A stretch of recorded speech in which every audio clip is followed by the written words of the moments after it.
Capítulo 8. A infinitude de Deus. Nosso Pai Celestial, permite-nos ver Tua glória, ainda que do abrigo na fenda da rocha e sob a proteção de Tua mão. Qualquer que seja o custo para nós em perda de amigos, bens ou dias de vida, permite-nos conhecer-te como Tu és, para que possamos adorar-te devidamente. Em nome de nosso Senhor Jesus Cristo. Amém. O mundo é maligno, o tempo se aproxima, e a glória de Deus abandonou a igreja, assim como a coluna de fogo levantou-se da porta do templo às vistas do profeta Ezequiel. O Deus de Abraão retirou sua presença consciente do meio de nós, e outro Deus desconhecido de nossos pais está colocando-se à vontade em nosso meio. Nós criamos este Deus e, por tê-lo criado, podemos compreendê-lo. Como o criamos, ele é incapaz de nos surpreender, de nos impressionar, de nos espantar ou até de nos superar. O Deus da glória, por vezes, se revela como um sol que aquece e abençoa, sem dúvida, mas frequentemente também para espantar, impressionar e cegar, e só depois curar e conceder visão permanente. Este Deus de nossos pais deseja ser o Deus da raça que deles descende. Precisamos apenas preparar-lhe uma habitação em amor, fé e humildade. Basta desejá-lo o suficiente para que ele venha e se manifeste a nós. Devemos permitir que um pensador santificado nos exorte. Ouçamos então Anselmo, ou antes, atentemo-nos às suas palavras. Abre aspas. E agora, ó homenzinho, foge um momento às tuas ocupações, esconde-te um pouco dos teus pensamentos tumultuosos, atira fora agora teus pesados cuidados e deixa para depois os teus laboriosos trabalhos. Reserva um pouco de tempo para Deus e repousa nele por instantes. Entra na cela da tua alma, expulsa tudo exceto Deus e o que te ajuda a procurá-lo. Fechada a porta, procura-o. Diz agora, ó meu coração todo, diz agora a Deus, busco o teu rosto, Senhor, eu procuro. Fecha aspas. De tudo o que se pode pensar ou dizer a respeito do Senhor, sua infinitude é o conceito mais difícil de compreender. A mera tentativa de concebê-lo já parecia ser contraditória por si só, pois implica encetar um trabalho que já de saída sabemos ser incapazes de concluir. É, entretanto, necessário tentar, pois as Sagradas Escrituras ensinam que Deus é infinito, e se aceitamos seus demais atributos, é preciso que aceitemos este também. Devemos perseverar na busca desta compreensão, sem nos deixar desanimar pela dificuldade do caminho ou pela ausência de atalhos. A vista melhora à medida que subimos, e a jornada não é para os pés, e sim para o coração.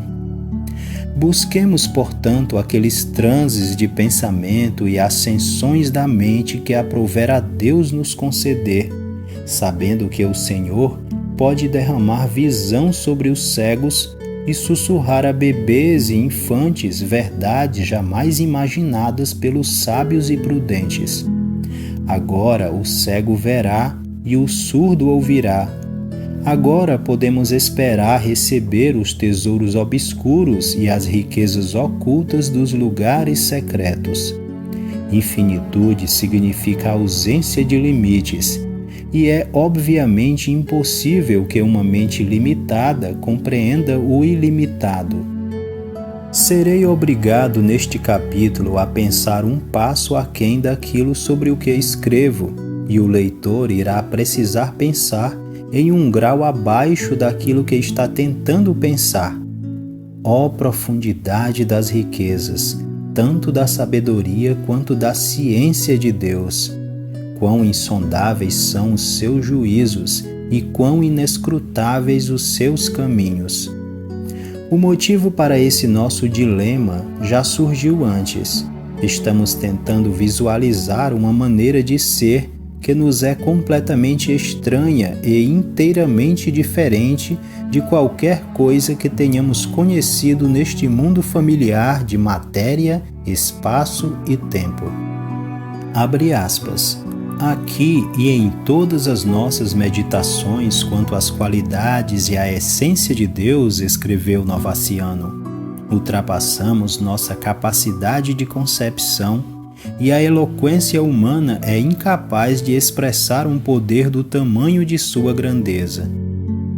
Perante a contemplação e expressão de sua majestade, toda eloquência se cala, todo esforço mental é débil, pois Deus é maior do que a mente. Sua grandeza é inconcebível. Não, pois se fosse possível concebermos sua grandeza, ele seria menor do que a mente capaz de formar tal conceito.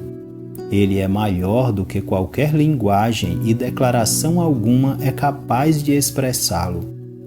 Na verdade, se algo pudesse expressá-lo, Deus seria menor do que o discurso humano através do qual ele pudesse ser expresso e tudo o que ele é pudesse ser compreendido. Todos os nossos pensamentos sobre ele serão menores do que ele, e mesmo nosso discurso mais elevado não passa de trivialidade comparado a ele. Fecha aspas. É uma pena que a palavra infinito nem sempre seja empregada em seu significado preciso, sendo ao invés disso utilizada descuidadamente para significar muito, tal como quando dizemos que o artista coloca infinito cuidado em sua pintura, ou que o professor demonstra infinita paciência com seus alunos.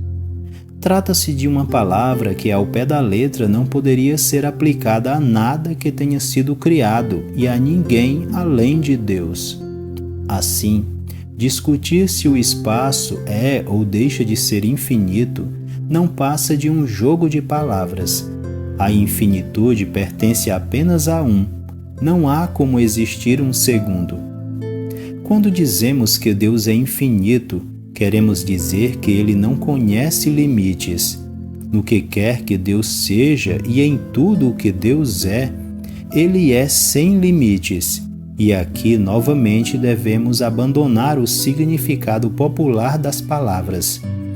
Riqueza infinita e energia ilimitada são outros exemplos do uso descuidado das palavras. É claro que nenhuma riqueza é infinita, e nenhuma energia é sem limites, a não ser em referência à riqueza e à energia de Deus. Mais uma vez, dizer que Deus é infinito equivale a dizer que ele é imensurável. Medida é uma forma que as criaturas utilizam para dar conta de si mesmas. Ela descreve limitações, imperfeições e não pode ser aplicada a Deus. Peso descreve a atração gravitacional que a Terra exerce sobre a matéria. Distância descreve intervalos entre corpos no espaço. Comprimento significa extensão no espaço, além de outras medidas familiares, como as que se utilizam para líquidos, energia, som, luz e quantidades. Também tentamos medir qualidades abstratas, falando sobre fé grande ou pequena, alta ou baixa inteligência e talentos abundantes ou escassos. Não é evidente que isto tudo não se aplica nem poderia se aplicar a Deus? É a maneira como enxergamos a obra de suas mãos, mas não como o vemos. Ele está acima dessas coisas, fora e além delas. Nossos conceitos de medida abarcam montanhas e homens, átomos e estrelas, gravidade, energia, números, velocidade, mas jamais a Deus. Não podemos falar em medida, quantidade, tamanho ou peso quando nos referimos a Deus, pois tudo isso indica proporções e não há proporções em Deus.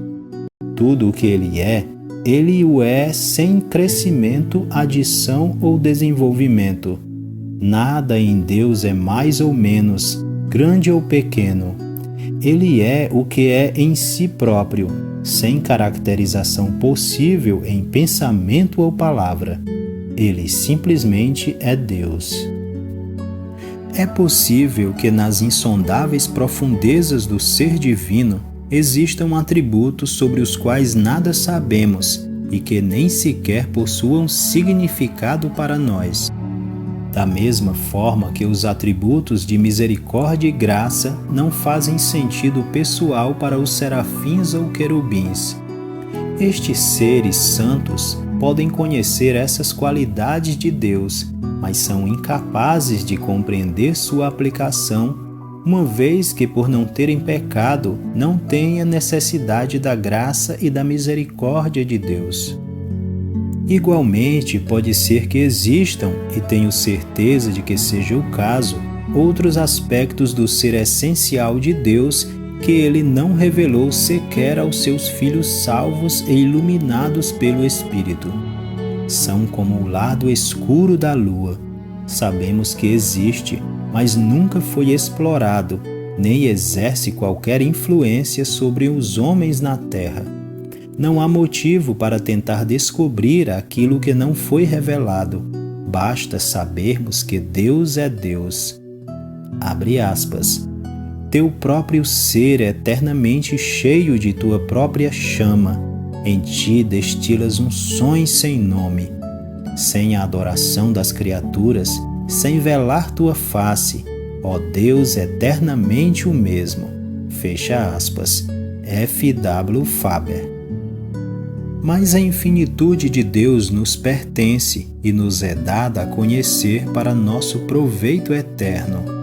Mas o que ela significa para nós além da maravilha de meditarmos a seu respeito?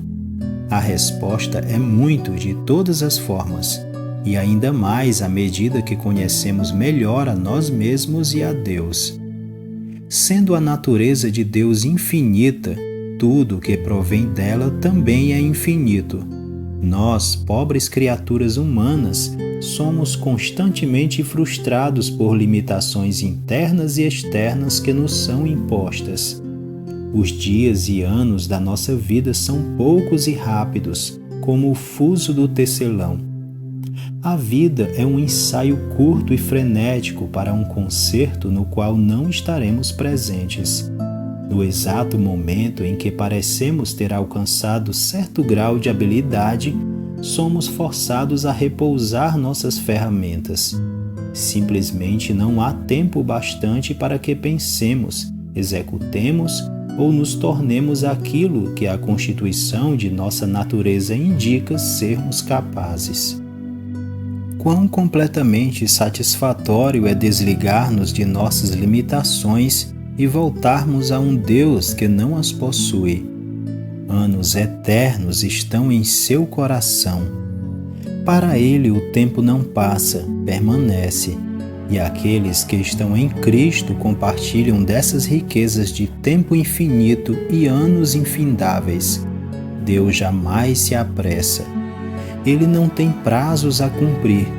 Saber disso é suficiente para que aquietemos o nosso espírito e acalmemos nossos nervos.